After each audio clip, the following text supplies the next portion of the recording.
Ол жақты істетпейді екен, сатпайды екен, оны істесең егініңді орып кетеді екен деген ондай әңгіме жоқ. Сондай дақпырттар көп тарайды. Ол жақты ештеңе қолданбайды екен, қолданатын болса, оны жаңағы штраф салады екен, басқаша болады екен деген. Жоқ. Сау саламет тұрдыңыздар ма, ардақты оқырмандар? Бұлар Жолашар ақпарат орталығының түсірілім алаңы, алдарыңызда болыс-би Бақтәліп. Біздің бағытты білесіздер, елге келіп еңбек еткен егейлер деген тақырыппенен желілес сұхбаттық хабар түсіріп жатырмыз. Бұндағы мақсатымыз жастарды еңбек сүйгіштікке баулу әрине. Енді біз хабарымыз шынайы нақты болу үшін және сауатты болу үшін әрқашанда біз өз саласының мамандарын сөйлетеміз. Бүгінде сол үрдіс бойынша осында келіп, осы қазақ еліне келіп 12-13 жылдан бері қарай осы егіншілік саласында елеулі еңбек еткен 100 мың емес 100 мың жерге егін салып елге келген қандастардың ішінде диқаншылықта жүйелі түрде шалқытып отырған агроном, кәсіпкер, өз саласының маманы Қуанышбек Нұрмұқанұлы. Қош келдің Қуке. Арамызға енді құрдас бауыр жатқаннан кейін еркелеткен кіші атыңменен атай берейін. Енді кішкене еркінірек әңгіме болсын деп жатырмыз. Бұйырса біздің оқырмандар керемет бір сұхбат болайын деп тұр.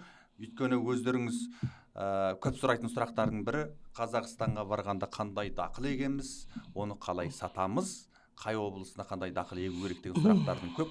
Бұйырса бұған бүгін бір шынайы бір жауап табатын секілдіміз. Сол үшін біздің мына Дуин каналыға тіркеліп, Шпинқауға тіркеліп, ТикТокқа тіркеліп алыңыздар. Мүмкін біздің хабарымыз ұзағырақ болып, жаса екіге бөліп саламыз. Осындай бір әдемі, мәнді хабарды өткізіп алмай, таба алмай қалмау үшін алдымен тіркеліп аламыз. Сосын ары қарай жақсы лебіздер жазып басқалармен бөлісеміз. Өйткені көптеген көшіп келетін қандастарымыз осы жағынан келуден бұрын көп нәрседен сауаттар болсын деген біздікі бозторғай көңіл. Сіздерге жақсы хабар жеткізсек екен деп жатырмыз. Ал енді Қуке, сәлем сөздің анасы дейді. Бұйырса осы алғашқы әңгімеміз таныстықтан бастайық. Бірінші осында жаңағы 12-13 жыл болды деп айтып жатырмыз. Өзіңіз мынау Қытай Халық Республикасының Тарбағат аймағының Байбасбайдың ауылынан Шағантоғайдан келдіңіз. Бұрынғы енді мүмкін бұл енді үлкен егістік алаңына кіріп, үлкен егістік алаңын игеру деген оңай нәрсе емес. Сол жақтарда тәжірибеңіз болуы мүмкін. Енді қазіргі осы жұмыс шаруаңыздың аясымен танысайықшы. Біріншіден біздің оқырман көрермендерге түсінікті болу үшін енді осындай ақыл айтып отырған адам өзіне істеп отыр екен деген сұрақтар туындайды. Сол үшін қазіргі істеп отырған тірліктен бастайық. Қанша облыста, неше гектар жерге қандай дақылдар егіп отырсыз? Мен өзім 2014 жылы бастағам егістік жерді. Әзір Алматы облысында 2000 гектар жер, және Павлодар облысы, Өскемен облыстарында бар. Егістікпен айналысамыз әртүрлі дақылдармен. Барлығы 10 мың гектардай жер бар. 10 мың гектардай, 10 мың гектардай жер бар. Сол әзіргі айналысып отырған егіннің несі чемішке, жүгері, осындай дақылдармен айналысып отырмыз. Осы Алматының маңайында сап отырған жүгері ғой, борми біздің сөзбен айтқанда. Алматы маңайында жүгері және чемішке. Ол чемішке болғанда жәнегі ала шемішке дейміз, және шағатын ала шемішке, яғни соны біраз гектарына пайдасы жақсырақ болады деп, соны ектік бірнеше жыл. Соны егіп жатырмыз. Енді оны жақсы қарап, жақсы істесең, әрине өз орындағыдай болады. Енді ауыл шаруашылық істей беруде оңай емес, бірақ енді оның өз нормасымен, өз қағидасымен дұрыстап істеу керек. Жақсы. Енді біздің оқырмандарға біз енді көбінде міне өлшем-бірлік дос-жақпен айтамыз, түсінбей жатпаңыздар. Гектар деген бір гектарымыз 15 мың жер. Сонда жаңағы 10 мың гектар деген 150 мың жер ғой. Өздеріңіз сол бойынша кейбір нәрсені есептеп отырыңыздар. Бәріміз міне шағып есептеп отырмаймыз. Сонда естеріңізге болсын, бір гектарымыз 15 мың жер. Сол бойынша біз енді осы өлшем-бірлікпен кете береміз бұл жерде. Ал енді қайсы облыстарға қандай дақыл еккен оң? Топырағына қарай, табиғатына қарай. Енді мысалы Алматы облысы, Жетісу облыстарында бізде оңтүстік аймақтар болып есептеледі. Оңтүстік аймақтар болғанда күн жылы, ыстық болып есептеледі жаздың күндері. Енді бұл жерлерге негізгі өзінің егілетін дақылы Алматы облыстарында жүгері. Яғни жүгері Қытайда жақта жәнегі өзіміз қандас бауырларым жәнегі борми деп қояды. Жәнегі жүгері жақсы шығады. Енді жүгерінің жәнегі бұл жақтағы өтімі, егілуі, ауа райы бәріне сәйкес келеді. Енді қосымша жәнегі кытайский ала шемишке эксе әрине енді о да болады. Жылы ватты жерге о да сәйкес келеді. Енді Жетісу облыстарында жаңа қант қызылша, өйткені ол жерде қант қызылша зауыты бар. Қант қызылша зауыты бар. Ол жерде қант қызылшаның да әрбір гектарға есептегенде, әрбір муға есептегенде пайдасы жоғары. Жүгерінің жәнегі әрбір муға есептегенде өзіндік пайдасы болады. Енді өйткені жер бұл жерде сіз біреуден арендаға алмайсыз ғой, өз жеріңіз ғой, өз жеріңіз. Шығымаз дейсіз ғой. Шығымаз. Енді Қытай жақта болса сіз әрбір муды жалдап аласыз, майлап аласыз, оның сыртында қаншама шығын шығарасыз. Енді бұл жерде өзіңіздің жеріңіз, болмаса өкіметтің бос жері болса өзіңізге алдыңыз, болмаса біреуден сатып алдыңыз, шығып өз жеріңізге саласыз ғой енді.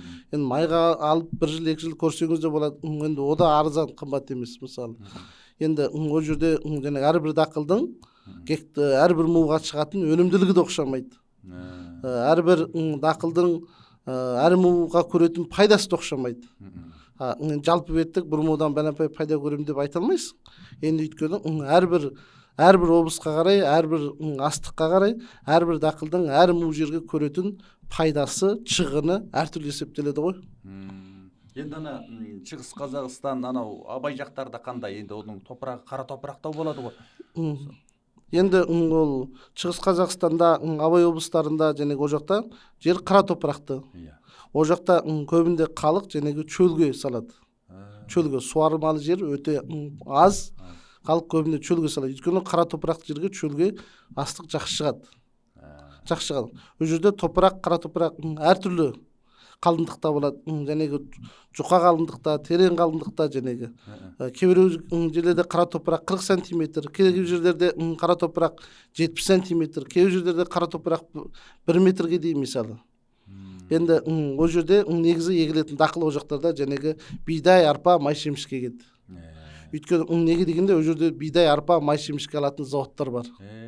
Әрбір облыстардың алатын өз ерекшелігіне қарай, заводына қарай егеді екен ғой, аларман. Енді сіз барып мысалы Шығыс Қазақстан Абай облыстарында жәнегі борми салып тастаңыз, оны қалай сатасыз мысалы? Оны Алматы облысына тасу үшін қаншама шығын? Иә, 1000 қанша километр көрді жолақ кетеді. Қаншама шығын кетеді. Сондықтан ол сіздің әрбір му жерден көретін пайдаңыз азаяды.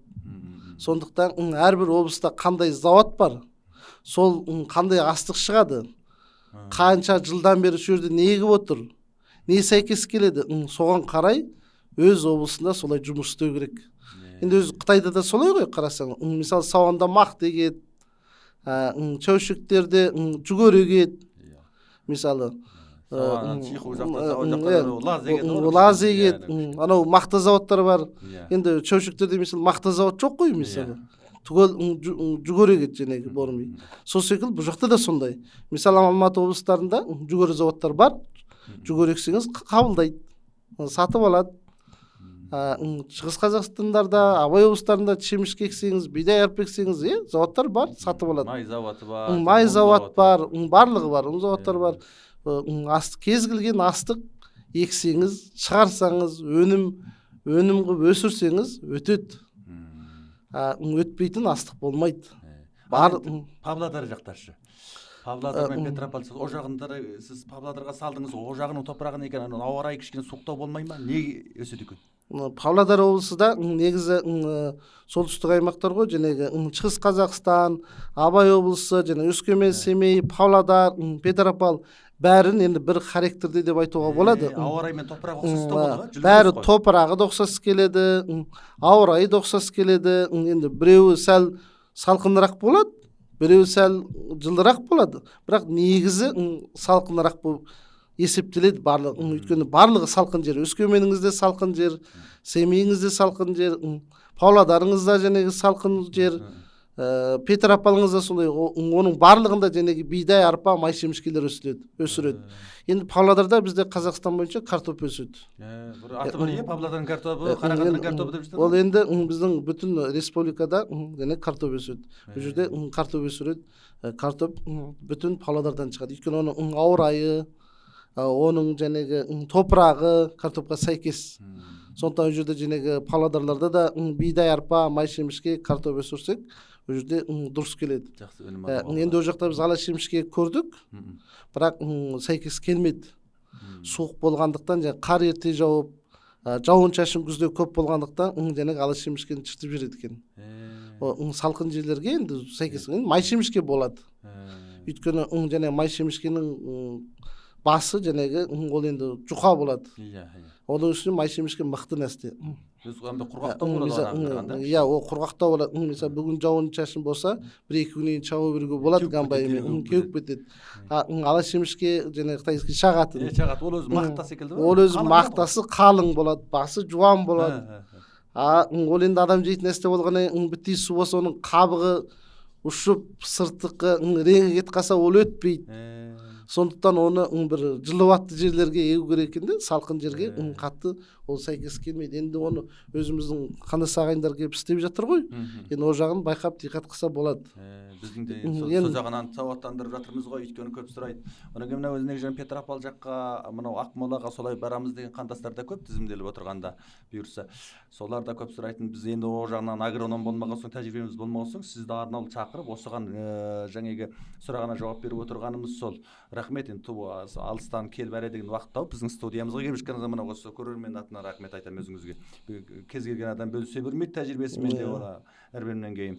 Оның өзі ерекшелік, ерлік қой, бір тәжірибесімен бөлісіп, ана жерге бүйтпеңде төте жолын нұсқап жату дейтін нәрсенің өзі. Енді ана жағынан бір айта кетсеңіз, ол жақта көп бидай егеді ғой ма? Анау Петропавл, жаңағы Көкшетау, Астана енді қатар ғой. Астана сосын 200 километр, жаңағы Көкшетау, одан кейін жаңағы 500 километр Петропавл, жаңағы 700 километр ғой Петропавлға дейін Астанадан. Ол жақтарда да болдым, мен араладым, көрдім. Иә, жерлер жақсы, қара топырақты, астық жақсы өсетін. Олар негізінен ұзақ жылдар бойы бидай егеді. Бидай, арпа, сосын жаңағы мына бізде Қытай жақта айтып қойды ғой, жаңа қышы деп. Қышы дегеніміз енді қытайша юсай ғой. Қышы егеді, сосын ямазыр егеді жаңағы. Жаңағы ямазырды қазақша қалай айтады екен? Қышының бір түрі ғой. О да майлы дақыл. Бидай, арпалар егеді. Енді май шемішкенде егіп жатыр ол жақта. Осы бірнеше 5-6 жылдың көлемінде ол жақта да май шемішке дамытып келеді. Өйткені май шемішкенің қазір қайнары үлкен болып тұр ғой. Нарқы үлкен болып тұр. Біз бүтін Қытай біздің майды тасып жатыр мысалы. Бүтін біздің май шемішкенің майын Қытай кетіп жатыр. Сұраныс жақсы екен де? Май шемішкеге сұраныс жақсы. Енді май шемішкеден ешқандай, қысқасын айтқанда комбайнмен шауасыз. Зауытқа апарып мұсырымен қосып, жаңағы қоқсығымен қосып өткізесіз. Ол жерде қанша қоқсығы бар, қанша шөбі бар, өзі өлшемдеп алып тастайды, тазасының ақшасын береді сізге. Су болса, су күйінде қабылдайды, құрғақ болса, құрғақ күйінде қабылдайды. Барлығы енді ол жерде есептеледі, өзінің есеп үлгісі болады ғой. Енді бағасы да жақсы, әрине. Енді ол май шемішкенде әрбір неге есептегенде жақсы. Енді ол суарып, енді біраз жерге суарып та істеуге болады. Енді Қытай жақта қарасаңыз, бір жерде 1000 юаннан, 1000 юаннан мысалы майлап алып, 1200 юанға шейін майлап алып салады, одан пайда қала ма, қалмай ма? Енді біз естігенде ол жақта бір жерден 200 юан, 300 юан, 500 юан пайда көрсе жақсы көрген деп естейміз. Енді май шемішкеден егер сіз суарып ексеңіз, бір жерден көзді жұмып тұрып 500 юан көруге болады. Көзі жұмып тұрып май шемішкеден 500 юан көруге болады. Енді әркім істеп көрмегеннен мүмкін кей адамдар түсінбеуі мүмкін. Бірақ енді есептеп, қарап, көріп, асықпай аралап несе, енді әрбір дақылдың бір жерге қанша тұқым кетеді, қанша ақша кетеді, оны сатқанда қанша ақша болады, одан қанша қалады, енді есептесе шығады ғой, қанша пайда қалатын. Ең бастысы әрбір мұға астықты қалай өсіріп, қалай мол өнім алам деген сұрақ болу керек. Қалай сатам деген сосын ол өте сатылады. Бірінші соны есептеп алу керек. Сен пайданы көздеп астықты өсіре алмасаң, оның пайдасы не оның? Негізгі мәселеге бармайсыз. Енді жаңағы май шекілдеуіктің осы Қытай жаққа болсын шетелдегі нарқыда өте жақсы болып тұр сұраныс. Онан басқа қандай дақылдарға сұраныс жақсы осы еліміз ішінде өндіріліп отырған? Енді елімізде қандай дақылдарға сұраныс жақсы болғанда, барлық дақылдың сұранысы жақсы. Енді сіз айта пайдасы берсеңіз, жақсырағын айтыңар ма кішкене енді. Көп бірден сұрайды ғой сондайдан. Қайсысын ексек пайдасы молырақ деп. Енді оның бір жауап бере алмай қаламыз. енді нені ексек пайдасы көп десе, егер енді бірақ ол еге ала ма, еге алмай ма, ол өмірінде ек көрген ба ондай дақылды, ек көрмеген ба және астық дақылдарын. Мысалы енді айтсақ, қант қызылша ексеңіз, Жетісу облысында завод бар, яғни Талдықорғанда қант қызылша ексеңіз, әр жерге көретін пайдаңыз көп. Бірақ сіз қант қызылшаны еге аласыз ба? Егіп көрдіңіз ба? Ол сұрақ. Оған сіздің техникаңыз бар ма? Оны қант қызылшаны қазып алатындай. Біреудің техникасын әкелгенде сізге үлгере ме, үлгермей ме деген сұрақтарды ойлану керек те. Одан кейін жақсы пайда көремін десе, картоппен айналысса болады мысалы. Картоптан да әр жерге жақсы пайда қалады. Енді оны бірақ сол жәнегі Павлодар облыстарында екпесе, картопты ыстық райондарда еккенмен оның реңі, оның түрі оқшамайды да, оның базар нарқы нашар болады. Оның бағасы да төмен болады. Егет, бірақ өте аз егет ыстық жерлерде. Өйткені ыстық жерлерде картоптың реңі, сапасы, дәмі барлығы оқшамайды. Енді оны ең жақсы өзіне тән жерлерге егу керек те. Картопқа қазір тоқталайық, осы неменеге қатысты, көкөніс жемістік картопқа қатысты арнаулы сұрақтар бар, соған тоқталамыз. Бұйырса, енді сіздің болжамыңызша, енді жалпы дүниежүзілік нарық болсын, еліміз болсын, осы көлемдегі мемлекеттер болсын, алдағы бірнеше жылда қайсы дақылдарға сұраныс болуы мүмкін өз тәжірибеңізде? Бізде әзір ең сұраныс болып тұрған нәрсе негізі май шемішке қатты сұраныста. Бұл жетіспей қалды Қытайға шығару. Май шемішке бізде қатты сұраныста. Өйткені бұрынғы уақыттарда бізде шемішкенің, қара шемішкенің майын вагонмен әкететін, мысалы Қытайға және басқа шетелдерге. Әзіргі уақытта КамАЗбен әкетіп жатыр. Күніне мысалы Чаушек шекарасы өзіміздің. Чаушек шекарадан күніне бәләмпай КамАЗ кіріп, 20-30 КамАЗ кіріп, 40-50 КамАЗ кіріп, күніне бәләмпай КамАз келіп, Өскемен, Семейлерден және Шығыс Қазақстан, Абай облыстарынан бәләмпай КамАз әкетеді. Вагонмен де әкетіп жатады. Май шемішкенің сұранысы әрине қатты. Өйткені ол май ғой. Әрбір адам енді үйде тамақ істесе, майын істетеді ғой. Оның да бағасы бірде өрлейді, бірде түседі енді ол. Бірақ өтпейтін нәрсе жоқ. Барлық өтеді, бидай да өтеді, арпа да өтеді, әр нәрсенің өзі нарқы бар. Соя ексеңіз, соя да өтеді, бірақ оны қай жерге егесіз, мысалы, қай өңір соған байланысты. Сіз енді қандастарданға түсіріп отырсыз, енді мысалы, ол кісі қай районға көшіп келеді, қай районға көшіп келеді сұрақ, қай районда еңбек еткісі келеді, сұрақ соған байланысты. Енді сіз Алматыға көшіп келіп, мен май шемішке егем, мен картоп егем десеңіз, ол болмайды, дұрыс емес. Алматыда сіз жүгеріңізді дұрыстап салыңыз. Әрине жүгеріден де пайда емес деген сөз емес. Жүгерінің де үлкен заводтар салынып жатыр мысалы. Жақсы. Енді мынау қандай дақылдардың қауіп қатері аздау, дербезге ұшырауы, табиғи апатқа кетуі, артық бап тілемеу деген жақтарына қайсы өзіңіздің тәжірибеңіз бойынша қандай дақылдардың қауіп қатері аздау болады ішінде? Енді оңайлау істеуге қолайлы десек, енді жүгері оңай. Жүгері оңай, май шемішке де оңай. Бұл дақылдарды егесің, енді егінің жауы арам шөп қой. Арам шөпке және у дәрілері бар. Шашасыз арам шөп шықпайды. Мысалы. Осы жақта да пайдалана ма? Әрине бұл жақта да кәдімгі сатылады. Қазақстанда дәрі шашпайды екен, тыңайтқыш бермейді екен деген ол өтірік. Бұл жақта да химиялық тыңайтқыштар беріледі. Ол мемлекеттің өзінің бекіткен химиялық дәрілері бар, мемлекеттің бекіткен тыңайтқыштары бар. Өзіміздің мына Ақтауда кәдімгі сейілтіра дейді, азот хуапи мысалы. Азот хуапи өндіреді біздің мемлекетімізде. Кәдімгі хуапи алып береміз біз. Оларға мемлекет жәрдем береді. Сіз химиялық дәрілер алсаңыз, тыңайтқыштар алсаңыз, жәнегі Қытай айтқанда DP, хуапилар барлығы сатылады. Оның 50%-ын сізге мемлекет жәрдем беретінде қайтарып береді. ол жақты істетпейді екен, сатпайды екен, оны істесең ол егініңді орып кетеді екен деген ондай әңгіме жоқ. Сондай дақпырттар көп тарайды, ол жақты ештеңе қолданбайды екен, қолданатын болса оны жаңағы штраф салады екен, басқаша болады екен. Жоқ, ондай әңгіме. Бірақ мемлекеттік стандарт өлшемдері бар ғой, сол ол енді мемлекеттің өзінің жоқ, мемлекеттің стандарт өлшемі деген болмайды. Көп бересіз бе, аз бересіз бе, ол өзіңізге байланысты. Жаңа неменеке дегенім ғана әрбір муға дейсіз ғой. Жоқ, әрбір муға сана неменен жасаған кезде, жаңағы химиялық тыңайтқыш жасаған кезде, соған енді артық химия қосылмай былайша айтқанда ол енді ерақып жасаған болуы мүмкін. Оны ол мемлекеттің өзінің бақылауда ғой, әр нәрсе. Мемлекеттің өзінің заң жүйесімен бақылауда, барлығы тексерілген, барлығы мемлекеттің рұқсатын алған, солай зауыттардан шығады ғой ол. Ол әрине бәрі тексеріліп шыққан нәрсе. Ол бір адамды зияндайтын, ол өкімет тексермесе, қарамаса ол бір зиянды нәрсе болуы мүмкін, адамға қауіпті болуы мүмкін. Сондықтан оның бәрі тексерістен өткен. Ол жағын алаңдамай істетуге болады. Енді субсидия дедік қой, субсидияны бергенде жердің уына бойынша есептеп бере ме? Қандай дақылдарға береді өкіметтің субсидия көмек қаражаты? Қандай дақылдарға береді? Мысалы, енді қытайша жаңағы буте дейді ғой, қосымша қаражат. Енді оны жаңағы әр муға бермейді. Әр муға бермейді. Кезінде бұрын 2014, 16 жылдарға дейін әр муға берген. Әр гектарға, яғни кентіне оны тоқтатқан.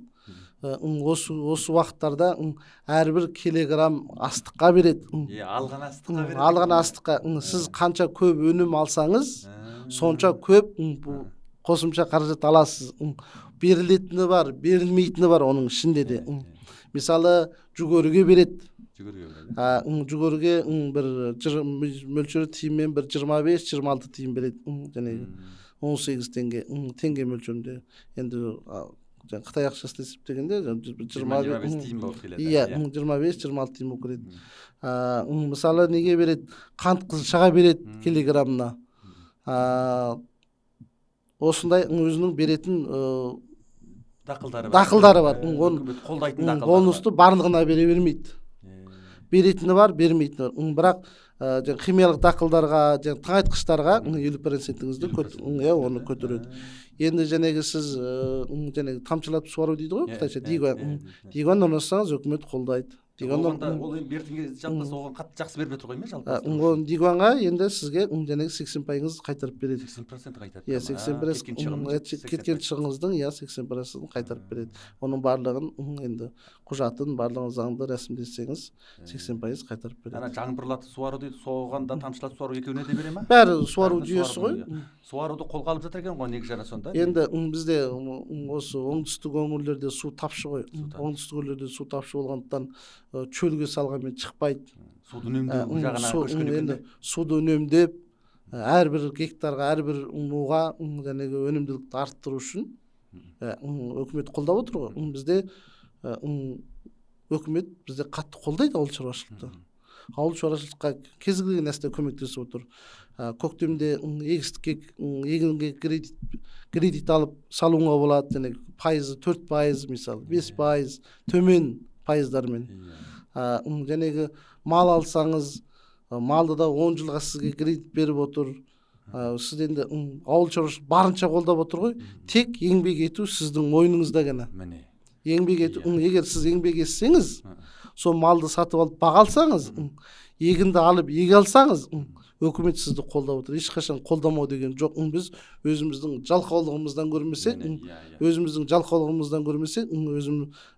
егер еңбекқор болсаңыз, сізді ешқашан өкімет кеудеңізден түртпейді. Сосын билікті жамандайды, ақ болды, көк болды, өзіміз жұмыс жасамасаң, ел жаман болады дейсіз ғой. Біз енді үйде жатып бермеді десе, ол қалай болады? Сіз жерді егіңіз, және апарып сатыңыз, және жүгеріңізді егіңіз, әрбір му жерге, әрбір гектар жерге өніміңізді көп алыңыз, сатыңыз, әрбір килограммға сізге беріп отыр ғой. Артық жаңағы мысалы қосымша қаражат субсидиясын сіз неге қолдамай отыр? Қолдап отыр ғой. Сіз өсіре алмасаңыз, шығара алмасаңыз, өсірмесең сізге не деп береді, не үшін береді? Әрбір нәрсе тегін болмайды ғой.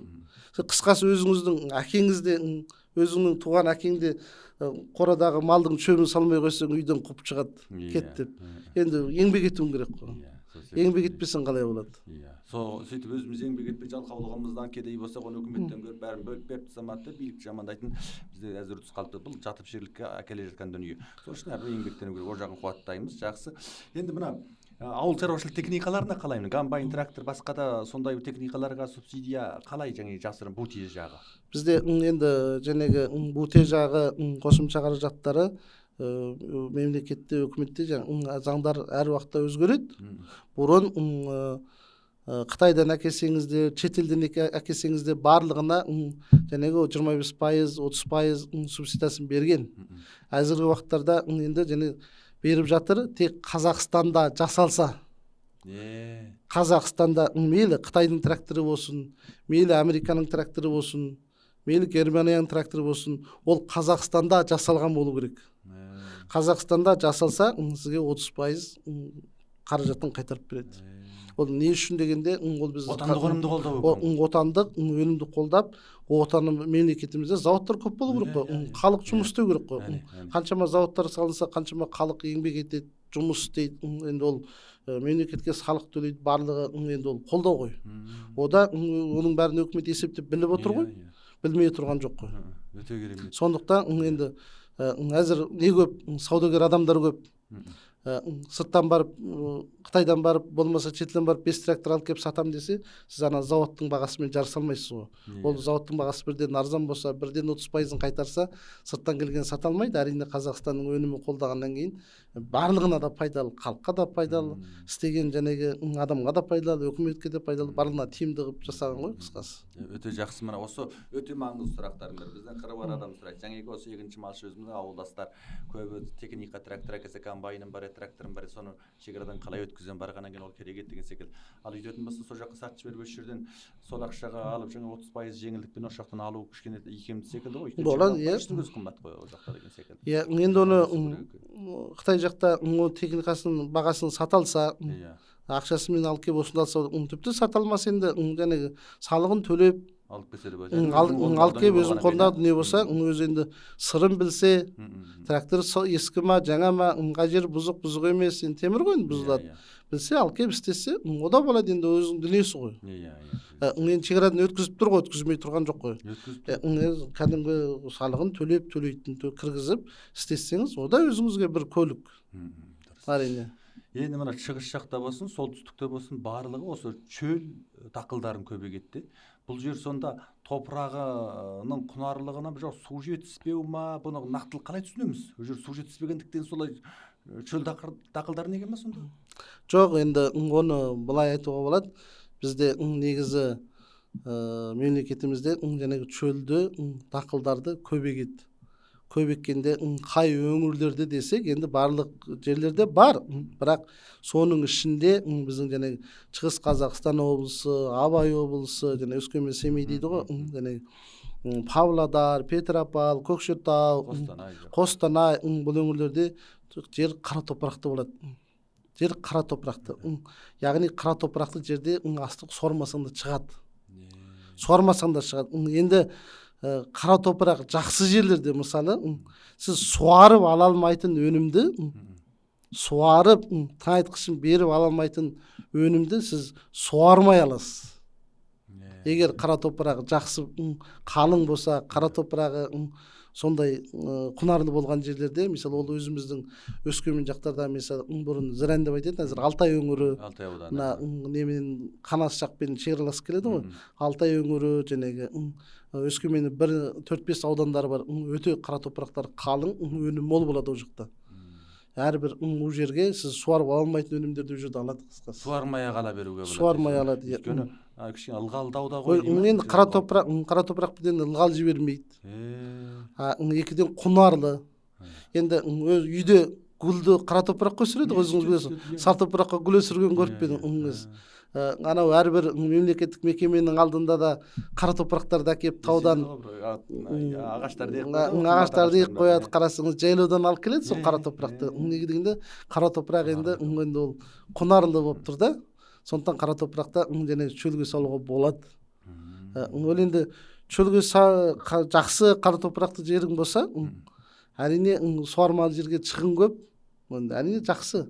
Енді оған қолың жетсе, Колуң жетсе. Эми бизде жаңа кара топурак жерлерде үлкөн чарбачылыктар отурады го. Канча мыңдаган гектар жерлери бар.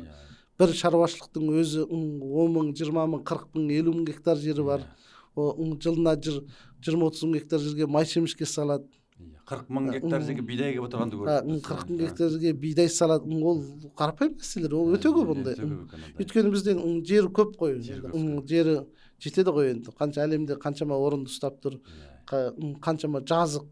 Мен өзүм Костанайда болдум аралап. Эndi мен кандай казакта сөз бар го, көз жеткен жерге дейин 2 метр дөңгөрмөйт экенсиң 3 метр. Дәл айтасыз. Енді ол енді көз қаншаға жетеді, бір жазық жерде бір талай жерге жетеді деп ойлаймын. 10 километр, 10-15 километр біз. Менен жүрдік машинемен, ана неге қарай Костанайдан шығып, ана Торғайға қарай кеттік. Сонда мөлшермен 200 километр жүрген кезде бір 10 метр биіктік, 10 қабаттың биіктігінде жота көре алмадым. Енді бүтін астық бидай егіп тастаған. Қаншама астық алынады ол жерден, сіз ойлаңыз. Бүтін біздің мемлекетіміздегі бидай астықтар сол Костанайдан шығады мысалы. Қаншама шетелге біз экспорт жасаймыз. Ол енді қазақтың байлығы, Алла тағаланың берген. Петропавл жағда сондай екен. Осы бидай жаз қара топырақ 1,5 метр, 1 метр қалыңдықтағы. Ана Костанайға айланып, мана жағы жаңағы қайтаран Сарыарқа дейді ғой. Біз енді қысқасын айтқанда, енді Құдайға шүкір осындай жеріміз бар. Енді аштан өліп көштен қалмаймыз. Осы бидаймен ақ нан жеп өмір сүріп кете беруге болады, керек болса. 27 миллион тонна астық алдық. Қараңызшы, ойбай, сұмдық қой. Енді ойлайды бізде Қытай жақтағы, енді өзімізде Қытайдан келдік қой. Өзімізде Қытайдан келдік, Қытай жақтағы қандастарымыз, ағайындарымыз ойлайды Қазақстанда егін салмайды деп. Егінді Қытайда ғана салады деп ойлайды. Егінді Қытайда ғана салса, Қытайға барып жатқан май кімнен барып жатыр, ана шығып жатқан бидай кімнен барып жатыр. Қазақстанда егін салады. Қазақстанда әлемдегі 10 елдің ішіне кіреді егін салады. 6-шы орында екен ғой егін салудан. Әлемдегі 10 елдің ішіне кіреді егін салғанда. Енді оны көп адамдар келеді деп білмейді ғой. Көп адамдар қалаға келеді, ауылға келеді, бір туысқанға келеді. Ол енді егін салғанды білмейтін кісі болуы мүмкін. Келеді, кетіп қалады. Ол енді маған шүкірім жоқ. Негізінде Қазақстанда егінді өте қатты салады. Оны бұл жаққа басқа бір ұлт кеп болмаса шетелден кеп жоқ. Кәдімгі өзіміздің қазақтар, басқа ұлттардан болғанда осы Қазақстанда өмір сүрген, мысалы орыстар бар, көп емес шығар. Қазақтар кәдімгі сап жатыр. Енді солардың тәжірибесі қалай екен сіздің көріп жүрген? Біздің мына егін егуменен қанша ұқсастығы бар? Бұларда қолайлық жағын көбірек пайдалана ма? Енді бұл жерде де енді әркімдер осы кезде енді келіп жатыр ғой, қандастарда көріп жатыр. Енді егін салып білмейтін кісілер, олар азын аулақ жерге салып жүрген кісілер. Олар бар болса бар, тисе терекке, тимесе бұтаққа деп сала салатын кісілер болады.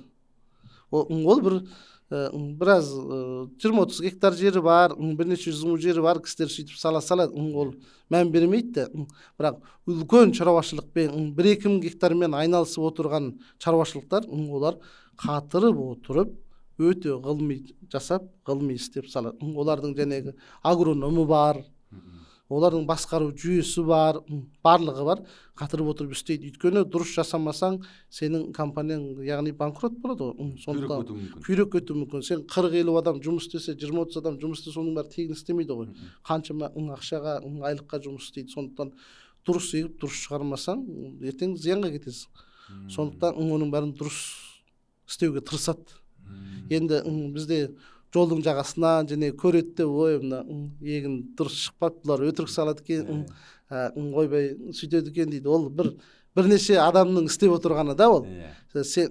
Адам жәнегі өзінің көз аясымен бір жерден көріп шешім қабылдауға болмайды.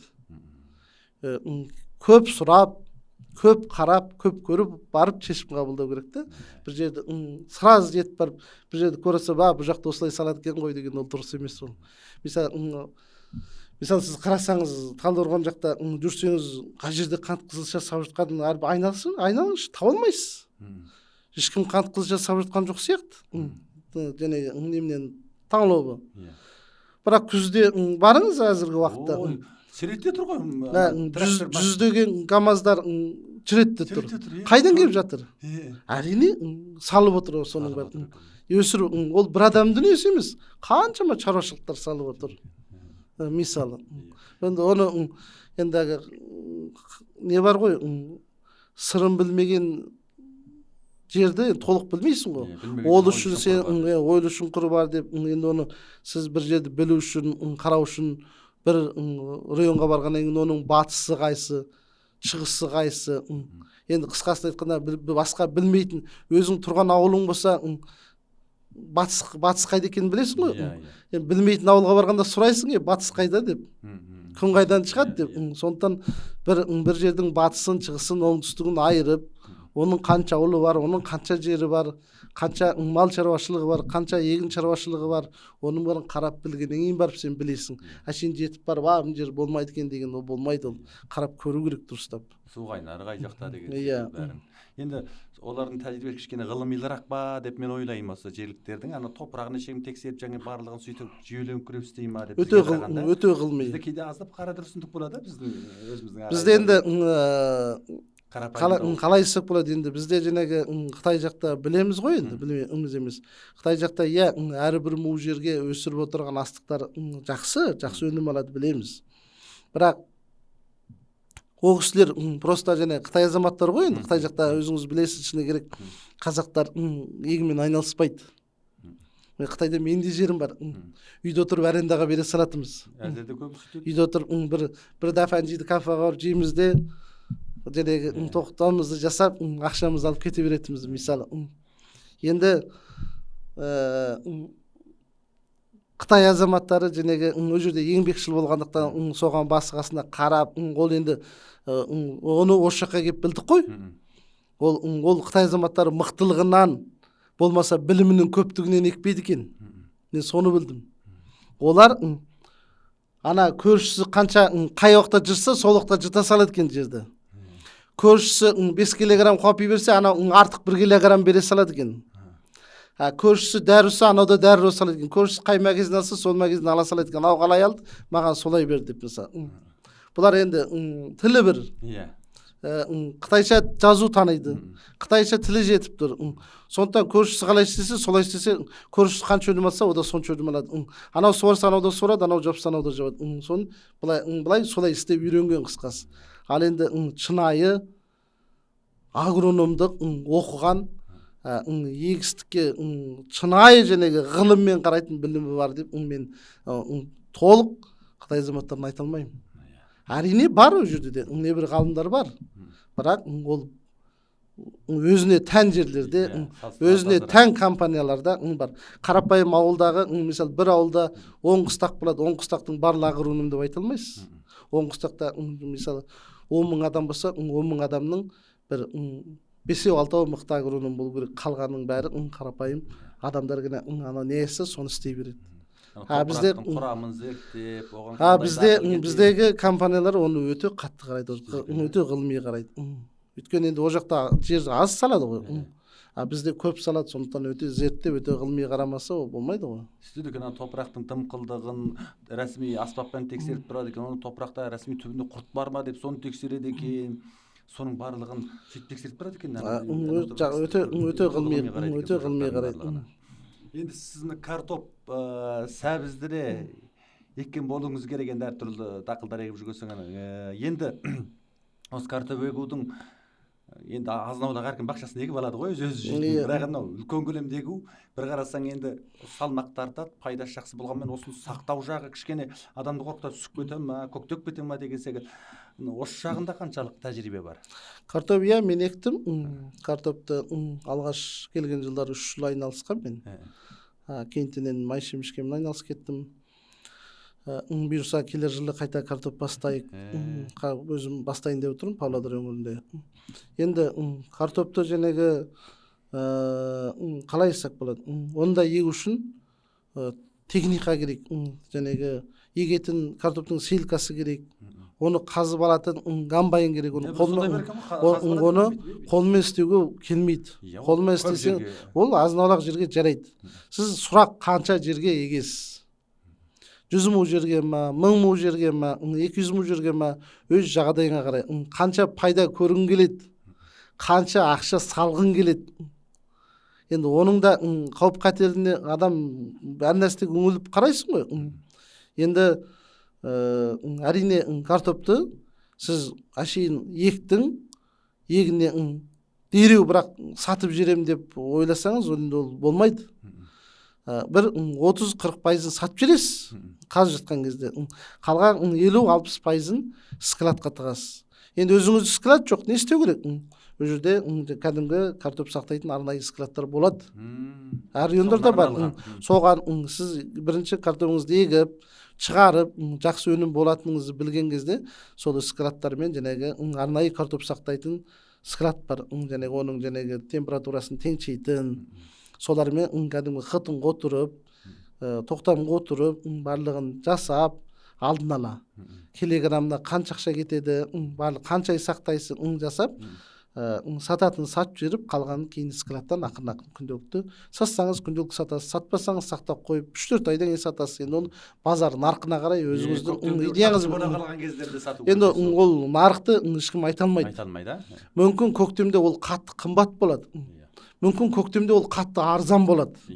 Ол нарық өзгереді дейді. Оны яғни мен, яғни болмаса бір базардың бастығы оны шеше алмайды ол жерде. Сіз қыстан көктемде қымбаттатып келмейді дейсіз. Келмейді. Ол картоптың аз көптігіне де қарамайды менше. Өз нарық деген әсте бірде өрлейді, бірде түседі. Нарықты өзі реттейді. Қысқасы кез келген астық солай ғой. Жүгері болсын, шемішке болсын, соя болсын, әр нәрсенің өзінің нарқы бар. Көшеде кәмпит болса да, бір күн арзан, бір күн қымбат, мүмкін енді ол. Білмейсің ғой, кімге қай күн не нәрсе керек. Біз қазақ елінде бір бостықтың бірі мына көкөніс саласы. Көкөністің өзі неге жағын 70-80% біз импортқа сүйенеміз, көбіне Қытайдан енгіземіз, басқа жақта Өзбекстаннан деген секілді. Қазір бізде картоп, сәбіз, пияз, осылар көбірек егеді, әдеттегі мына көкөністер неге жағын бізде егіле бермейді. Ал енді осымен айналысып отырған арнаулы бізден келген қандастар болмаса осы бар ма осы жүйелі түрде көлемдегі егіп отырғандар? Міне бұрын негізі аз болған, әзір көбейді. Әзір негізінде айналысып отырған оңтүстік аймақтарда көп бізде. Жылыжаймен, Шымкент, Түркістан жақтарда ол енді жылы өңірлерде көкөністермен жақсы айналысады да. Салқын өңірлерде қар қалың жауады, күннің көзі аз түседі. Сондықтан оның көбінде ыстық, оңтүстік райондарда көп айналысады. Адам көп, жаз ерте шығады, ерте пысады, ерте жібереді. Енді бар өзі қандастардан да кеп жақсы айналысып отырған кісілер бар. Енді қатты біліп кетпеймін, мен өзім осы салада жүргем жоқ. Осы салада жүрмегеннен енді бірақ естиміз, айтмайды, көріп қаламыз. Бірақ бар кісілер айналысып, жоқ деуге болмайды, айналысып отырған кісілер бар. Енді қаншалық көбейді азайды, ол жағынан қатты бір хабарым жоқ. Бірақ көбейіп барады. Әзір осы бір 3 жыл болды ғой, шекара 20 жыл ашылғаннан бері өзіміздің қандас ағайындардың осы егін саласына бет бұрып, жер алып, егінмен айналысып жатқан өзіміздің қандас ағайындар әзір көбейді. Ол әрине жақсы. Ертең Қытайдағы туыс туғаны, аға бауыры келсе, біреуіне ақыл айтса, жерінен шетінен жер бөліп берсе де, еңбек етсе, әрине бір-біріне пайдасы тиіп жатса неге жаман. Енді осы Алматының маңайында Жетісу, осы оңтүстік жағы ғой, осыған лайық сіздің байқағаныңызша, тәжірибеңізше осы көкөніске лайық жерлер осы жақ қой, көкөніске әрине оңтүстіктер жақсы. Енді оның ішіне бірақ картоп пен сәбіз кірмейді, егуге болады. Бірақ сапасы қатты сәйкес келмейді. Картоп пен сәбіз енді ол көкөністеуге де болады. Әрі дақылға да жатыр. Енді андай басқа көкөністерге ұқсамайды да. Оны енді картоп пен сәбізді жылыжайға екпейсіз, оны көлемді түрде далаға егесіз, мысалы. Сондықтан ол біттей салқындау жерге картоп сәбіздер жақсы шығады. Ыстық жерлерде егеді, екен адам егеді. Бірақ сапасы сәйкес келмеуі мүмкін. Енді мына жаққа жаңа көкөніс аз секілді, жаңағы капуста секілді, басқа да түрлі жаңағы көп қой, осы секілді көкөністер бізде үнемі тұтынатын. Сондайларды егу үшін жылы жаққа таман кішкене бейімдеу керек екен онда. Жылы жақтарда негізінде мысалы көктемде картоп болсын, жаңағы капуста лақап етіп қойды ғой. Барлығын және мысалы біздің ыстық жерлерде еккенде ерте егеді. Ол кезде енді ыстық жоқ қой. Ол жақта ысыды ғой. Ерте егеді, ерте шығарады. Бүтін мемлекетте басқа райондарда шықпай тұрған кезде олар сатып қойады. Базарға шығарып пайдасын көріп. Мысалы Шымкенттерде мисалы чыгыш облустар болсун, башка облустарга бүтүн оңтүстүктүн картобу, обуш жана нелер помидорсуз барлыгы кызанаякты кеп болот го. кийинтинен биз жактан оларга барат. Энди сауданын аркасы. Ол да жакшы экен да, аны Айна жак бир ана жак кажетін гана каттандырып жаз турат эрте чыккандан олар эрте утуп, эрте сатып жүрөт. Баары мисалы карбыздар, кабындар, мисалы бизде Алматынын өзүндө чыкпай туруп Чымкенттикке чыгады. Биздин ол Алматыдан көрө оңтүстүк кой, нагыз жылуулар кой, нагыз ыстык жерлер, нагыз оңтүстүктөр. Енді соңғы уақыттарда Қытайдан келген қандастардың ішінде көлемді жерге егін егушілер бар, қызығушылық артып бара ма әзір? Әзір артты көбейді. Әзір енді бұрын мен бастап жүрген кезде осы қандас ағайындарда егінмен айналысатын өте аз болған. Өте аз болған. Өздеріңіз ғой алғаш бастаған. Біз енді арлы бері жүріп жүреміз ғой, біріміз танимыз, араласамыз. Әзір көбейді. Әзір аға айтып өйтіп ағаларымыз бар, бауырларымыз бар, танимыз. Әр жерде жақсы айналысып жатыр. Кеңесіп тұрасыздар. Бір-бірімізден ақыл сұраймыз. Оларда мен ерте бастағым келулер менен сұрайды. Анан сіз білесіз ба? Уғасыз ба? Мен білгеніммен тегін бөлісем. Әрине біреу жақсы жұмыс істеп жатса, неге жаман? Өйткені енді өзіміз келген кезде кімнен сұрарымызды білмегенбіз. Ешқы бір жақсылығымыз жасап бір өзінің жолын ашып жіберу, біреудің жолын ашып жіберсе, бір өзіңе жақсы ғой. Жақсылық жасаған қолдан келсе. Қазір көбейді қысқасы егінмен айналысып жатқандар. Қазір айналысам деп жатқандар да көп. Айналысам дегендер көп. Сол сұрап отырғандар да солар. Ауыл шаруашылық әрқандай ақша табу жолы көп қой. Бірақ ауыл шаруашылық тұрақты бұл бизнесте. Биыл аз тапсаңыз, келер жыл жақсы деп көп табуға болады. Оның арғы жылы тағы табуға болады. Бұл жылда бар да. Оны енді өте ма, өтпей ма, алып келсем зиян шек қалам ба деген сияқты саудадағы сияқты емес. Енді әрине сауданда берекеті бар ғой, оны істейтін адамдар істейді. Бірақ енді ауыл шаруашылық тұрақты бизнес қой. Енді Қазақстандағы ең үлкен тұрақты бір бизнестің біреу мемлекетіміздің қолдап қуаттап отырған бизнестің ақша табу, жан бағу, жәнегі барлығына жақсы ғой. Тұрақты бизнес бір семьядан да ауыл шаруашылық қысқасы. Кез келген енді өзіміздің қандас ағайындар болса, жәнегі ақшасы болса, жағдай жетіп жатса, әрине өзіне тән көп болмаса да азын-аулақ ауыл шаруашылықпен айналысса, ол семьясы үшін әрине жақсы. Қытайда қандастардың ортасында Қазақстанға барып егін ексең, ол ертең алушы жоқ екен, анау қырманда шіріп көгеріп қалады екен деген бір айту қайдан келген білмей, осындай бір сөз барсаң айтатын осындай кейсіз сөз көп айтады. Енді бұл қаншалық шындыққа жақын? Оны сіз естіген шығарсыз. Естиміз. Оны кей адамдар айтады, сата аласыңдар ма астықтарын деп. Мен 12 жыл болды айналысып қалдым.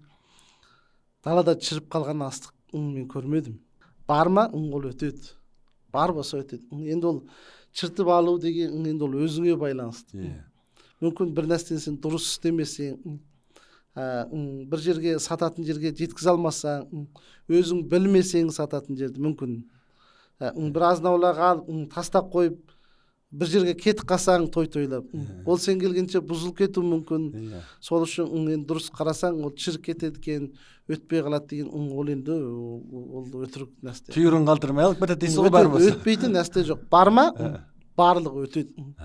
Бар нәрсе өтпей қоймай. Не ексең де өтеді. Не ексең де. Енді мынау көп сұрайтын сұрақтар, мен енді осы біз ана әртүрлі идеялар шығарамыз ғой енді. Сол кезде астына көп жазылатын сұрақтардың ішін теріп сізге қойып отырмын. Мен өзім кейбіреуін жауап бере алмағаннан кейін. Біз міне барсақ жер бере ма дегенді көбірек айтады. Үкіметтен тегін егістік жерді қалай алуға болады деген нәрсені айтады. Енді сол жағынан өз тәжірибеңізді бөліссеңіз.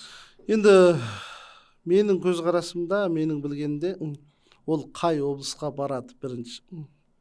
Қай облыстың қай аудан, қай ауылына барады, қай ауданға барады.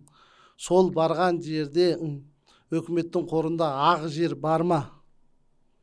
Егер өкіметтің қорында ақ жер болса, сіз өзіңіздің жобаңызды, сол жерді дамыта алатыныңызды, істей алатыныңызды көрсетсеңіз, әрине сізге береді.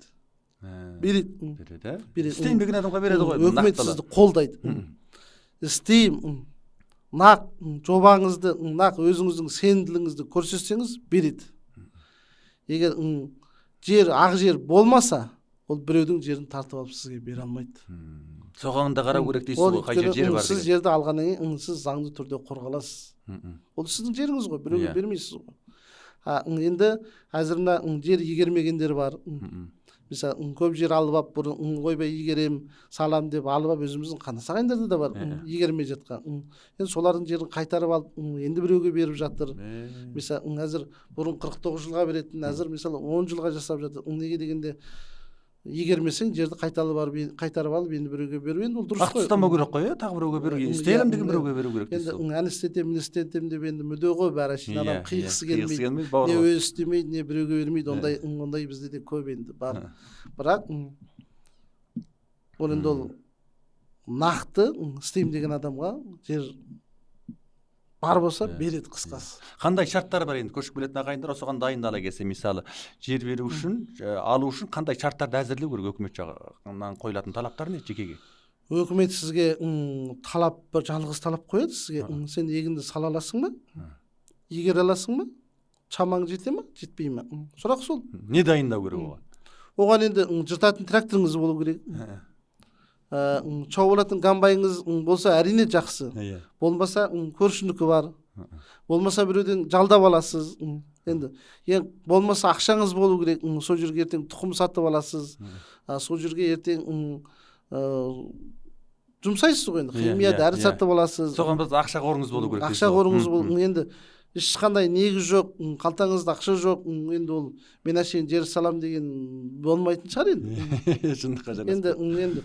Енді өзімде кезінде келіңізді алдық біз үкіметтен, мен өзім 2013 жылы келген кезде үкімет қорынан ақ жерден маған берді. Мен өзімді көрсеттім, дәлелдедім, жер алдым мен сол кезде. Кәдімгі қатысып. Әзір өз басыңызда. Сол жерде де алып істетіп отырмыз ғой. Енді ол бізге берді ғой. Әзірде кей аға бауырларымыз алып отыр алатын жерде. Мысалы биылғы жылдары Павлодарда біздің бір жезделеріміз, ағайындарымыз барды. Барып бір ауданға осындай көшкесек деп барып шықты. Біз телефонда сөйлесіп отырдық. Бір бауырлар жұмсадық, аралатып көрсетіп жүр деп. Барып осындай көшкесек, жер егістік жер берсеңіздер бола ма, біз егінмен айналыссақ, салсақ шамаларың жете ма депті. Жетеді, істейміз депті. Онда бәлемпай жерде бар, жерде де көріңдер, нақ келсеңдер, береміз депті мысалы. Енді сол секілді. Бұлар да өтірік айтпайды үкімет сізге. Сіз кірсеңіз, сөйлессеңіз, жер бар болса бар деп айтады сізге. Бар, шамаңыз жетсе берейік. Жоқ болса бізде жер болмай тұр, ренжімеңіз деп айтады. Енді ол сізді өтірік алдамайды ғой, бар, сөйтпейді деп.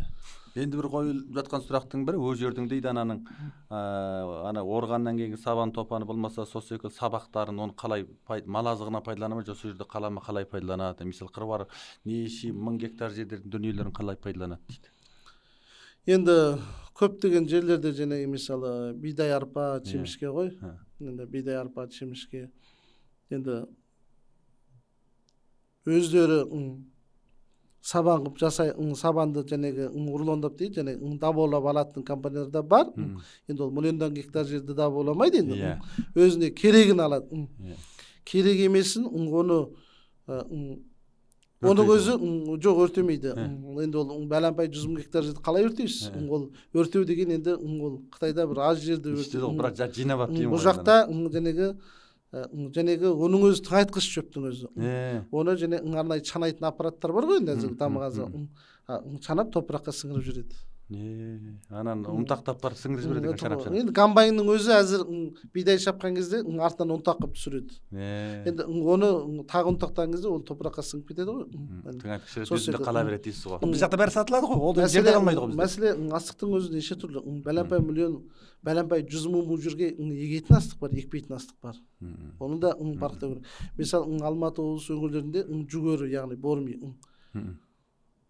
100 мың жерге, 200 мың жерге ешкім жүгері салмайды. Ондай шаруашылықтар жоқ. Аны бидай секілді салады екен. Бізде 100 мыңдаған мың жерге, миллиондаған мың жерге салатын астықтың түрі не деген сұрақ.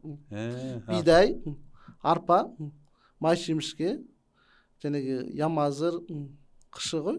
Қышы. Осы дақылдардан бар ең негізгі салатыны чемішке, бидай, арпа. Осы үш дақылды ғана өте көлемді жерге салады. Ал енді басқа астықтар олай емес. Яғни суармалы жерге егетін астықтарды ондай көп салмайды. Оны суарудың өзі расында. Өйткені сіз кей түсінбейтін адамдар ойлайды, Қазақстанда 500 мың бұл жерге бидай сап тастапты десе, оны қалай суарып отырған болуы мүмкін деп түсінбестік болады. Жоқ, ол суармайды. Ол чөлге сап отыр, қара топырақ жерге. Ол чөлге шыға ма деп ойлайды. Енді ол чөлге шыға ма деген ойдың өзі енді қалай айтуға болады? Оның өзі түсінбестік. Олай айтуға болмайды. Сіз қандай жерде өмір сүріп отырсыз сұрақ Қытайдың өзінде. Мысалы, сіз өзіңіздің ауылыңызбен салыстырасыз да, ол жәнегі сұрақты. Ол отырған жер қағыр болуы мүмкін дейсіз. Ол кісі отырған жерде қағыр чөлге шықпауы мүмкін да астық. Ол өзінің ауылындағы топырақпен ойласады да, және ол 500 мың жерге бидай сап отырған адамның енді оның ақшасы, далада жатқан ақша жоқ. Ол шығу керек, ол қара топыраққа ақтау керек дейсіз. Ақтау керек. Ешкім мынау бидай сапты деп ақшаны өкімет бүйтіп бере салмайды. Ол сөз ақтау керек. Ақтамаса ол ертең ешкім оған ара түсе алмайды. Сондықтан сондай салыстырмалық түрде байқау керек. Енді ана бедеде жоңышқаны салатын дұрыс, мен өзі қатты көре алмадым. Қай жағында көбірек салады жоңышқаны? Енді малазық ретінде көп салады ғой жоңышқа. Қай жағында? Салады, оңтүстікте де суармалы жерге салады, шығыстарда. Солтүстікке жақсы шыға ма қара топыраққа қаншаға? Шығады, чөлге салады. Жақсы шығады. Енді ол жақта шөптің өзіңіз көрдіңіз ғой. Шөптің өзі, мысалы біз тың жерлерді аштық қой бейді. Шөптің өзі дізеден келіп тұр. Ол аны жылдағы шөп мүк болып қаптыр, мынандай мүк болып жатыр. Енді ол бофыр болып. Енді ол жоңышқа ексеңіз қалай шықпайды ол. Енді өз ғана шемішкелерді де көрдіңіз ғой. Май шемішкелер қалай шығып тұр енді чөлге. Қаншалаған жерге егіп салған гарамат шығып тұр. Керемет шығып тұр. Енді тың жер демекші, тың жер осы сұрақ туып жатыр. Тың жерді ашудың бір рұқсаттары қалай, біту қиын ба? Тың жерді ашуға арнаулы белгілеген жерлер бар ба? Жоқ, оған арнаулы рұқсаттар алу керек па қатысты орындарда? Қалай тың жер болғанда сонда? Тың жер жайылыстық жерлерден қайтаран егістікке айландыру үшін. Бізде мына Қытайға біраз ұқсамайды. Қытайда жайылымдық жерді егістік қылу ол қиын ғой. Білесіз ғой, бермейді ғой рұқсат. Рұқсат бермейді. Қатаң заңмен тыйым салынған. Түсінікті ғой. Түсінікті. Қазақстанда бізде жер көп қой. Бізде жайылымнан көрі егістікті өкімет қолдайды. Пайдалырақ дейді ғой. Сіз пайдалырақ дейді. Сіз жайылымдық жерді өкіметке егістік қылып ашам десеңіз, өкімет сізді қолдайды. Оны жайылымдықты сізге егістікке ауыстырып, жасап, егіңізге қолдайды. Бірақ егістікті жайылымдық қыламын десеңіз, оған қолдамайды. Өйткені сіз керісінше зиян тудырып жассыз ғой. Қаншама астық, қаншама мемлекетке салығандай астық беріп тұрған жерді шегіндіріп тастаған. Шегіндіріп тастаған. Сіз бәләпай миллион тонна астық болса, содан сіз 1000 тоннаны алып тастасаңыз жоқ қой. Мысалы, өйткені егін әрине мемлекетке де, халыққа да, адамға да бәріне пайдалы болып тұр ғой. Енді жайылымдық жер бізде көп қой. Енді мына жерді жаңа айтып жатсыз 49 жылға бұрын бергенім, қазір 10 жылға деп жатсыз. Бұл енді жеке басқа жазылмай сөз түрде осы жаңағы жалға ген алатын болды, ең ұзақ болған 49 жылға ген алынатын болды ма? Бізде жаңағы мемлекеттің жерін жеке меншікке бермейді. Мысалы Қытайда да сондай ғой. Қытайда енді жаңағы тағы бұрын 49 жылға берді, қазір 30 жылға береміз деп жатыр. Ол жеке меншік емес қой, сол секілді ғой. Иә, бұл жерде кәдімгі ол енді мемлекеттің меншігінде тұрған жер ғой, қорында тұрады. Оны сіз бірақ сізге 10 жылға берді, 10 жылдан кейін алып аламын деген сөз жоқ та. Сіз оны пайдаланасыз, істетесіз, сізге ұзартып бере береді. 10 жыл дұрыс пайдаланса және ары қарай ұзарта береді. Сізге ұзартып бере береді. Өйткені сіз пайдаланып тұрсыз ғой. Сіз жерде еңбек сіңіріп тұрсыз ғой. Өкіметке төлейтін налогын төлеп отырсыз, шығаратын астық шығарып отырсыз, қанша адамға жұмыс беріп отырсыз. Сондықтан сізге оның бәрін көріп біліп отыр ғой, ұзартып береді.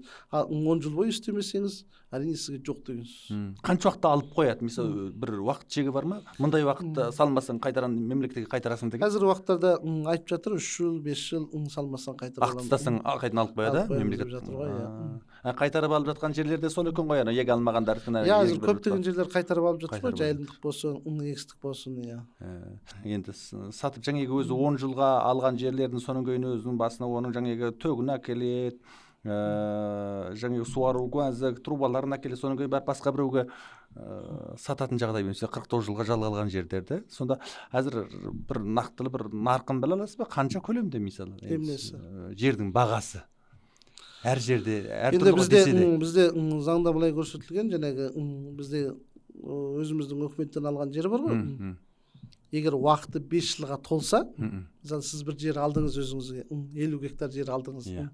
Сиз осы жерде 5 жылга толган болса, осы жердин убакыты енді бирөөгө кәдімгі заң боюнча сата аласыз калган 5 жылын. Өткөрмөлүүгө болот. Өткөрмөлүүгө 5 жылына. Калган 5 жылын сиз өткөрмөлүүгө болот.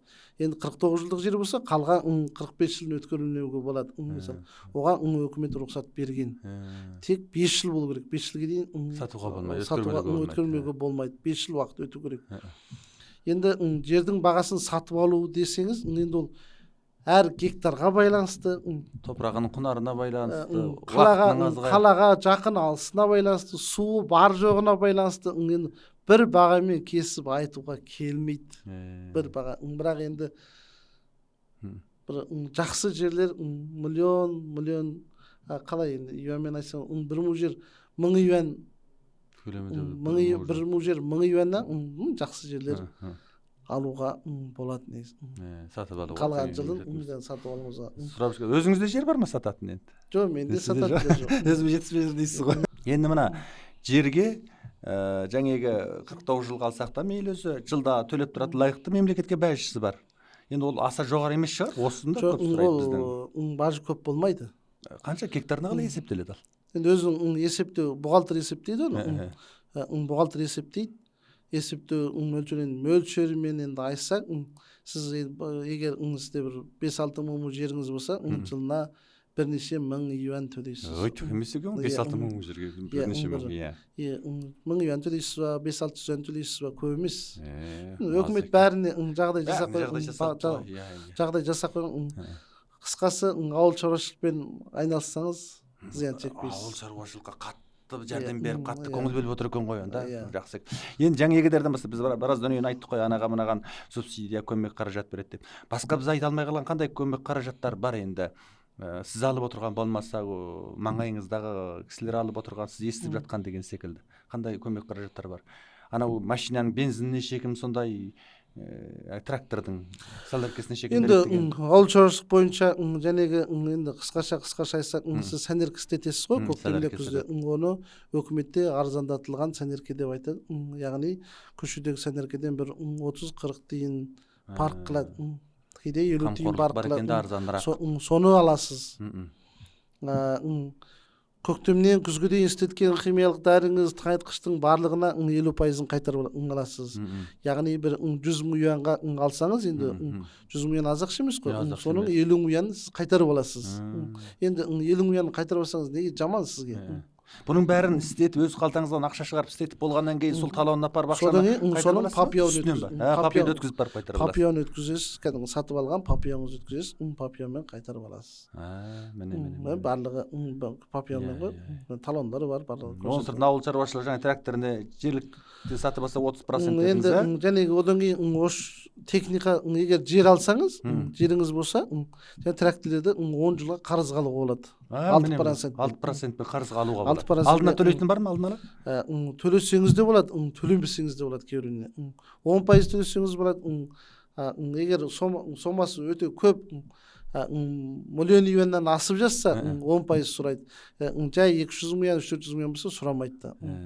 Неменеге де бар ғой, жаңағы комбайндарға да. Оған кепіл сұрамайды сізден. Кепіл сұрамайды? Кепіл сұрамайды. Дүниенің өзі кепіл. Жердің өзі, дүниенің өзі кепіл дейді ғой. Жоқ, трактордың өзі кепіл. Төлемесеңіз, сізге 6-7%-бен жәнегі 10 жылға сізге қарызға береді. Ұзақ мерзімге төмен өсіммен қарызға береді. Комбайн, трактордың бәрін солай жасайды. Комбайн, трактор, кез келген нәрсені солай алуыңызға болады. Мал алсаңыз да, енді ақшаны 10 жылға кредит берсе, мал алып өсірсеңіз де, мал деген де қымбат. Қымбаттап кетті мал, иә. Малдан да пайда. Мал пайда. Енді біздің Кандас агайындар көбүнде Қазақстанға келсе қалай жан бағамыз Міне осы деген- сұраққа қайтып жан бағамыз дейтінін қалай жан бағамыз деген сұрақ бәрі жүректе қорқыныш. Қорқыныш, иә. Енді қорқатын түгі жоқ. Бізде келіп өмір сүрдік қой. Иә. Егер келем деп жатса, келсе малын бақса, егін салса, егінін салса, дұрыстап істесе, әрине ол жан бағып кетеді. Енді бізде қаншама жерлеріміз бос жатыр, қаншама жерлеріміз игерілмей жатыр.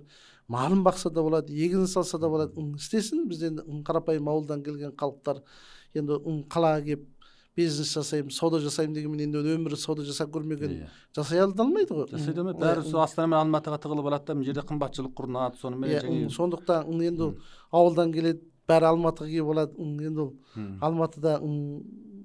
Алматыға 100 адам келсе, оның бір 10-ы жанталасып шығып кетуі мүмкін, жақсы жағдайға. Енді ол ішінде адамның ішінде де қазақша айтқанда қасқырлары болады ғой. Солар шығып кетуі мүмкін. Бәрібір 90-ы қалып қалады. Жұмыс істей алмай, қиналып, 100 адам бірақ жақсы болып кету қиын ғой. Иә. Оны жақсы болып кетеді. Енді ол 10 адамға еліктемеу керек. Ол анадан туғанда ол солай туған бала ол. Пісіп жетілген бір жағы. Оның қанында бар, оның тегінде бар. Ол пісіп жетілген, өмірде көргені көп, көзқарасы көп. Ол майданға дайын ғой. Майданға шабатын Байгат сияқты ондай адамдар дайын болады. Енді сен өзің дайын болмасаң, ол майданнан шыға алмай қалсаң, өзің семьяңды, өз жаныңды қинап қоясың. Сондықтан өзіңе тән жерлерде өмір сүріп, бала шағыңды асырап, жақсы тұрмыс кешірсең болды ғой барлық жерде. Иә, дұрыс. Мен де көп айтамын, солай Алматы мынау маңайына келіп, мынау Талдықорғанға келіп, Астанаға келіп тығылып, әсіресе өзіміздің егінші малшы кісілер көп айтады. Осында кеңірек ауылға барып, жер емденіп, арзан үй алып, мал өсіріп, сол жер жақсы ғой. Тұтыну ол жерде тұтыну арзан, үйіңіз болса, күніге той да жоқ қазір, күніге отырыс та жоқ. Енді үйіңіз болған соң тапқан таяңдарыңыз таңдайында қалады ғой, айына 200 мың теңге тапсаңыз да мейлі. Осылай жұмыс жасау керек деп жатырмын. Қытай жақта да қарасаңыз, енді ауылдарда белгілі ғой, енді ішінара бар шығар, бір қойы көп, малы көптер, енді ол өте аз. Көбінде, енді өзімізде шөрдеміз мықтысында 300 саулық қой бар. Жылына бір 50 ұрғашы қоз алып қалады, 250 қоз сатады. 700 юаннан сатса, соған кіретін сататын 150 юан ақша. Оның шығыны бар, жылдық. Оны шығарып жатқанда кірісі бір 70-80 юан болады, шығын шығарып жатса. Соны жері бірден кесіп майласа, соның кірісі айналып келгенде 100 юан. Бір 100 юан пайда көреді. Енді бір көп жақсы кіргізсе 150 юан кіргізетін шығар, мал қымбат болса. 100-150 юан кіріс. Бір одан арасан кіргізгендер 200 юан кіріс. Енді тұрақты ғой о жақта. Не? Көктеу, күзеу, жайлау, қыстау ғой. Иә. Сол өмірден біз өттік қой. Сол өмір бәрің сол айналып жатқан. Көктеу, жайлау, қыстау, күзеу, айнала береді, айнала береді. Өсіп жатқан мал жоқ, өсіп жатқан жер жоқ. Кірген кірісіңде сол айнала береді. Соны ұстап тұрған адамның өзі мықты, қайта әзір азайып кетті. Егер бұл жаққа келіп сол 300 қойды осы жақта да бағалсаң, осы жақта да осы жаққа келіп 50-60 сиыр бағалсаң, сенің кірісің әрине тағы да 200 мен 300 мен тауып аласың. Сен неге тауып алмайсың? Табасың. Қазақстан келген сен 50 сиырын ешкім тартып алмайды ауылда. 50 сиыр, сенен 50 сиырың болса, 40 бұзау туса, 40 бұзауың біреуі әзір 5 мың юан. Сататын болса, 40 бұзауың 5 мың юан, 200 мың юан. 200 мың юан кіріс деген сол. Иә. Бір 70-80 сиыр, 100 сиыр өсіріп ал. Иә. Сен Қытайда да 40-50 сиыр, 300 қой бағып жүрсің ғой. Неге 100 сиыр баға алмайсың? Кең жерге бағым тілемейді. Неге баға алмайсың? Енді Қытайда жүріп 10 қой 10 сиыр өсіре алмасаң, бұл жақта да өсіре алмайсың, қиялдамай қой. Ол адам, қазақта сөз бар ғой, қазанның құлағы қайда барсаң төртеу дейді. Қайда барсаң да еңбек етпесең бәрі бекер. Қайда барсаң да мейлі Қазақстанның бір түпкіріне кетіп қал, мейлі қаласына келіп ал, мейлі Қытайда отыр, еңбек етсең ерінбей, тояды қарының тіленбей дейді. Абай атамыз сөйтіп айтып кеткен дейсіз ғой. Жақсы Көкаға, онда рахмет бүгін тәжірибеңізбен бөліскеніңізге, емен жарқын әңгімеде болғаныңызға, Әгі ақсұңқар маңайына шашып жейді, қара құс бауырына басып жейді дейді. Білген тәжірибесін елмен бөлісіп төте жол басса екен. Біздің кейбір сүрінген, кейбір қиналған сәтімізді ел көрмесе екен, соңғы келетін қандастар деп осыны жанашырлықпен айтып жатқаныңызға дән ризамыз. Өзіңіздің де еңбегіңіз еленіп, еселене берсін, жана берсін, бағыңыз.